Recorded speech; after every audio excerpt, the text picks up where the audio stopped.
दोस्तों, Titanic ship अपने समय का सबसे बड़ा जहाज था। इस शिप का पूरा नाम रॉयल मैन शिप यानी कि RMS टाइटैनिक था। इस शिप को इस तरह से डिज़ाइन किया गया था कि इसमें 2226 लोग यात्रा कर सकते थे। इस शिप को बनाने का जिम्मा व्हाइट स्टार लाइन कंपनी को दिया गया था, जो एक ब्रिटिश शिप इनकमिंग कंपनी थी। इसे लगभग 3000 वर्कर्स टीम ने मिलकर तैयार किया था और इसे बनाने में 9 मजदूरों की जान भी चली गई थी। 40 वर्कर गंभीर रूप से घायल हुए थे। उस वक्त इस शिप को बनाने में लगभग 48 करोड़ का खर्चा आया था, जो कि उस समय के हिसाब से काफ़ी ज़्यादा था। दोस्तों, ये जहाज़ 10 मंजिला जहाज़ था। ये शिप अपने आप अटलांटिक बस एक छोटी सी शहर सी तरह लगता था। इसकी खास बात यह है कि यह दुनिया का सबसे तेज़ चलने वाली जहाज़ था और इसमें जो चींटी लगी थी उसे 15 किलोमीटर दूर तक सुना जा सकता था। और इस शिप को बनाने वाले कंपनी का ये भी दावा था कि ये कभी ना डूबने वाले जहाज़ है। किसको पता था टाइटैनिक जैसा विशाल जहाज़ कभी पानी में डूब सकता है। ऐसे में ये सवाल सभी के मन में आया होगा, आखिर उस रात ऐसा क्या होगा कि दुनिया का सबसे मजबूत जहाज़ पानी में डूब गया। ये चैनल पे पहली बार आए तो Siddique one two tech channel को प्लीज़ सब्सक्राइब करके जाइए। आइए जानते हैं। दोस्तों, टाइटैनिक के बनने में 3 साल का समय लगा था और टाइटैनिक को बनाने में उस समय सबसे महंगी एडवांस टेक्नोलॉजी का इस्तेमाल किया गया था। 1 अप्रैल 1912 को टाइटैनिक शिप समुद्रों में एक्सपेरिमेंट के लिए छोड़ दिया गया, जिसके बाद टाइटैनिक ने अपने एक्सपेरिमेंट को बेलफास्ट से आयरिश रिवर समुद्र में 150 किलोमीटर स्पीड से सफल तय किया। और उस वक्त शिप में कंपनी के कई बड़े बड़े अधिकारी मौजूद थे। जिसके बाद उसी दिन शाम को 7 बजे टाइटैनिक बेलफास्ट वापस लौट आया। एक्सपेरिमेंट को सक्सेसफुल माना गया। मैं आपको ये भी बता दूँ, एक्सपेरिमेंट सक्सेसफुल हो जाने के बाद 2 अप्रैल 1912 को ऑफिशियल ऐप लॉन्च कर दिया गया और इसी के साथ टाइटैनिक को इतिहास पन्नों पे नाम टाइप कर दिया। पहले ही पॉपुलर हो चुका था। उस समय टाइटैनिक के मुकाबला और जहाज़ कर ही नहीं सकता था। टाइटैनिक में A class, B class, C class room मौजूद थे। यात्रा करने के लिए फर्स्ट क्लास का टिकट 2,70,000 का था, सेकंड क्लास 1 लाख का और थर्ड क्लास का 20,000 का था। इसके अलावा टाइटैनिक में यात्रियों के हर सुविधाओं का सारा ख्याल रखा गया था। जी हाँ, इसके अंदर एक सुंदर swimming pool, yoga room, experience cafe with veg and non veg खाना, एंटरटेनमेंट के लिए गेम्स भी मौजूद थे। इसमें नहाने के लिए एक एक्सपेंसिव टर्किश बाथरूम भी मौजूद था, जो कि काफ़ी ज़्यादा लग्जरियस था। इसमें ज़्यादा एडवांस्ड इलेक्ट्रिसिटी लगाया गया था। उतना ही नहीं दोस्तों, फर्स्ट क्लास और सेकंड क्लास के लिए 2 अलग अलग लाइब्रेरी भी मौजूद थे। इसके अलावा टाइटैनिक में फर्स्ट क्लास और सेकंड क्लास की यात्री के लिए 4 लिफ्ट भी लगी हुई थी।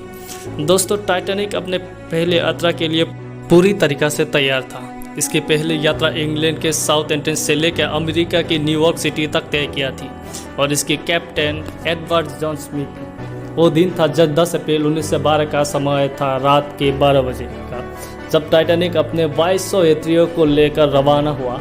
इस जहाज़ में कई अमीर लोग मौजूद थे और इस समय का सबसे अमीर व्यक्ति जेकब स्टर्बी इस शिप में मौजूद था। दोस्तों, इस शिप में कई लोग तो ऐसे थे सिर्फ अपने शौक के लिए इस ट्रिप को कर रहे थे। शायद उनको ये मालूम नहीं था जिस जहाज़ में सवार हुए हैं कभी अपनी मंजिल तक पहुंच ही नहीं पाएगा। अब टाइटैनिक साउथ हैम्पटन से लेकर काफ़ी आगे निकल गया था। समुद्र में चारों तरफ हवा चल रहे थे, जिसके कारण मौसम में हल्की सी ठंडक थी। इसी समय में टाइटैनिक के फर्स्ट ऑफिसर ने टाइटैनिक की स्पीड को बढ़ाने का आदेश दिया था, ताकि टाइटैनिक टाइम से पहले अमेरिका पहुंच गए और यात्रा और मीडिया को हैरान कर दे। टाइटैनिक शाम के रश्मि को आगे बढ़ रहा था। इस जहाज़ को सफ़र में निकले हुए लगभग 3 दिन हो चुके थे और टाइटैनिक में अभी तक एक दुर्घटना भी घट चुकी थी। जी हाँ, दरअसल टाइटैनिक के पिछले हिस्से के भाग में पिछले 3 दिनों से आग लगी हुई थी, जो कि टाइटैनिक मौजूद सभी पैसेंजर के लिए खतरा बन सके थे। मैं आपको बता दूं, टाइटैनिक में यह तो रवाना होते ही लग चुके थे। इस बात का पता लग चुका था। उसके बावजूद यात्रियों को भभक भी लगने दी थी, क्योंकि किसी को मालूम पड़ जाता तो ये यात्रा रद्द करनी पड़ सकती थी। वही टाइटैनिक के सारे टिकट्स पहले बिक चुके थे। ऐसे नहीं कभी कंपनी को कही। टाइटैनिक के सभी बड़े अधिकारियों ने इस बड़े खतरे को नज़रअंदाज किया। अब बात करते हैं यात्रा की 5वें दिन की। टाइटैनिक अटलांटिक महासागर में तेजी से बढ़ रहा था और दिन भर रविवार था, 14 अप्रैल की रात था। समुद्र में काफ़ी शांति थी, पर आसमान में चांद भी मौजूद नहीं था। चांद न होने के कारण आसमान में घना अंधेरा छाया हुआ था और शिप के कैप्टन को सामने का कुछ भी दिखाई नहीं दे रहा था। ऐसे में आपको ये भी बता दूं, टाइटैनिक के आइसबर्ग से टकराने के पहले शिप के कैप्टन को से चेतावनी पहले ही आ चुके थे। रास्ते में एक कहीं बड़ा बर्फ की टुकड़ा मौजूद है जिससे शिप कभी भी टकरा सकता है। कभी कैप्टन को ये मालूम नहीं था ये टाइटैनिक किसी आइसबर्ग से टकरा जाएगा। जी हाँ, उस रात ऐसा हुआ कि कैप्टन को घना अंधेरा होने की वजह से अंधेरा में कुछ दिखाई नहीं दिया। कुछ देर जाने के बाद रात के 11 बजे को जहाज़ के सटी ऑफिसर चेंस मोड की टेलीफोन की घंटी बजी, जिसको ऑफिसर की यह बताया गया था रास्ते में एक बड़ा आइसबर्ग भी है जिसके उनको बच के रहना है। ऑफिसर ने उस बात को तुरंत जानकारी दी। कैप्टन की जानकारी मिली तब वो बहुत लेट हो चुका था। आपको बता दें कि जानकारी मिलते ही टाइटैनिक की पूरी टीम एक्शन में आ गई थी। उसके बाद सीनियर ऑफिसर ने जहाज़ को बाएं तरफ मोड़ने और इंजन को बंद करने का आदेश दे दिया।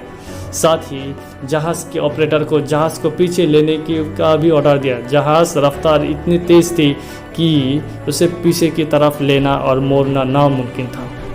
और फिर कुछ ही सेकंड में टाइटैनिक आइसबर्ग से टकरा गया।